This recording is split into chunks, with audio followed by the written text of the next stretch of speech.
This morning out of Coweta County, at least 3 people are dead after a gunman opened fire at a shooting range in Grantville. Good Day's Lindsay Tuman is there live with the latest. You just received some new details, Lindsay. What can you tell us? Yes, Caitlin, we now know that Grantville police are confirming that the owner of the gun range, along with his wife and his grandson, were all killed during this incident. So Grantville police say the 3 of them were all shot and killed during a robbery that happened at around 5:30 or 6 o'clock at the business Friday night.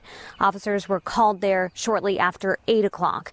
Investigators say the suspects took off with around 40 weapons and the camera footage from the scene as well. Alcohol, tobacco, and firearm agents were called in to assist because of that large amount of weapons stolen. The GBI and the Coweta County Sheriff's Office are also helping with this investigation.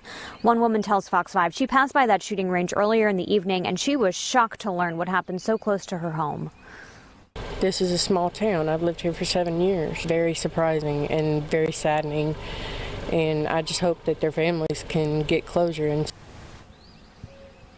certainly devastating for this community, and police are now asking for everyone's help. They say if anyone was driving through this area around 5:30, 6 o'clock, saw a vehicle that was out of place, give them a call. They say that might aid in their investigation. We're going to have more details for you ahead here in the next half hour as well.